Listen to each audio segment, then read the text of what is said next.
여러분, 꿈에 그리던 상가 분양 계약이 하루아침에 악몽으로 변한다면 어떨까요? 그런데 여기서 끝이 아닙니다. 이 절망적인 상황 속에서 한 구매자가 어떻게 통쾌한 반격에 성공했는지 오늘 그 흥미진진한 법정 다툼의 모든 것을 샅샅이 파헤쳐 보겠습니다. 자, 이 숫자부터 한번 보시죠. 1억 2천만 원이 넘는 정말 어마어마한 돈입니다. 대체 무슨 일이 있었길래 부동산 개발사가 구매자 한 명에게 이 돈을 전부 물어주게 된 걸까요? 지금부터 그 놀라운 이야기 속으로 한번 들어가 보시죠. 모든 일의 시작은 늘 그렇듯 희망으로 가득 차 있었습니다. 이 상가 계약 역시 처음에는요, 누가 봐도 완벽한, 그야말로 장밋빛 미래를 약속하는 투자처처럼 보였죠. 이야기는 2021년 11월로 거슬러 올라갑니다. 한 구매자가 시행사와 신탁사를 믿고 6억 원이 넘는 신축 상가 분양 계약서에 도장을 찍습니다. 계약금도 잘 냈고 중도금 대출까지 순조롭게 진행됐어요. 그리고 약 1년 뒤인 2022년 12월이면 드디어 꿈에 그리던 상가의 주인이 될 예정이었죠. 당시 시행사가 내걸었던 홍보 문구들을 보면요, 정말 눈이 휘둥그레질 정도였습니다. 그리스 산토리니를 통째로 옮겨놓은 듯한 디자인에 환상적인 루프탑 테라스, 고급 라운지바까지, 심지어 바로 옆에는 유명 리조트가 있고 안정적인 수익까지 보장한다고 했으니 와, 이건 뭐 투자자 입장에선 마음이 흔들릴 수밖에 없었겠죠? 하지만 그 찬란했던 약속은요, 얼마 지나지 않아 처참한 현실을 마주하게 됩니다. 꿈이 악몽으로 바뀌는 건 정말 한순간이었습니다. 구매자가 마주한 충격적인 현실이 바로 이겁니다. 왼쪽의 반짝이는 약속과는 완전히 딴판엔 오른쪽의 모습이었죠. 입주 예정일은 이미 한참 지났는데 건물은 전기와 수도가 완전히 끊긴 유령 건물이나 다름없었습니다. 마감은커녕 콘크리트와 전선이 그대로 드러나 있었고요.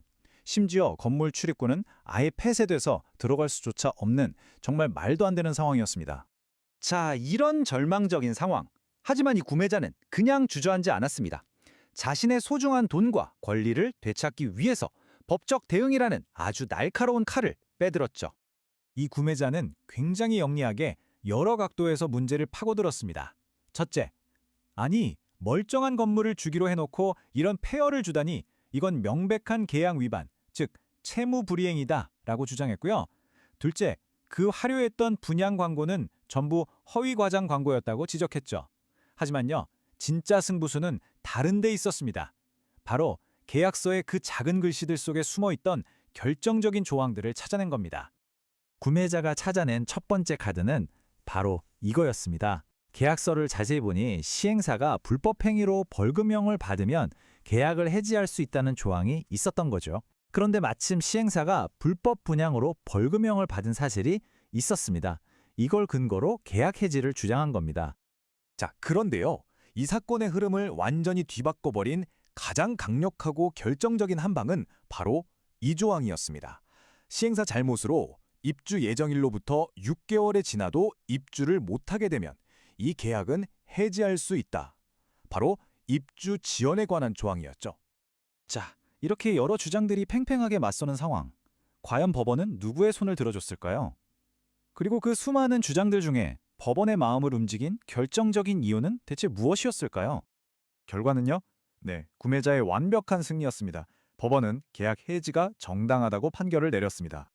그런데 이긴 이유는 조금 의외였습니다. 법원은요, 건물이 얼마나 엉망인지, 광고가 거짓인지처럼 증명 과정이 복잡하고 다툼의 여지가 있는 문제 대신에 아까 봤던 그 6개월 입주 지연이라는 아주 명백하고 단순한 사실에 집중했습니다.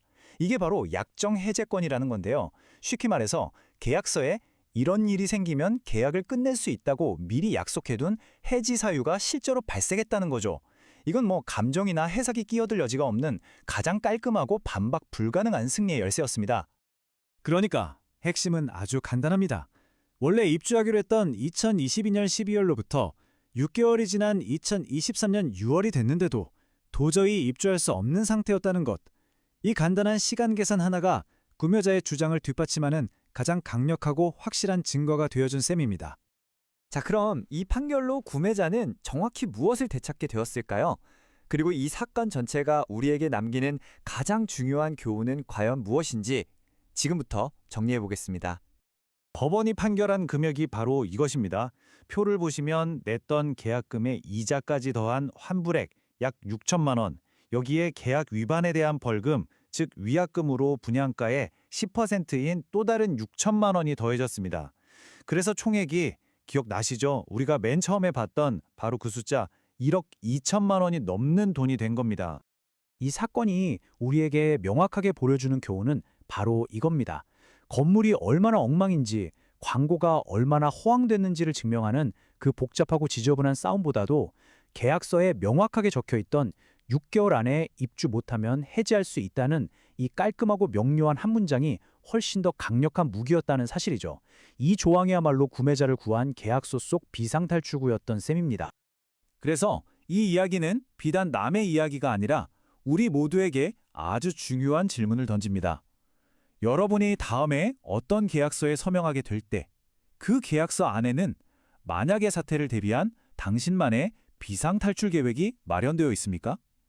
이 구매자처럼 꼼꼼히 확인한 그 작은 조항 하나가 언젠가 당신을 구할 수도 있습니다. 여러분.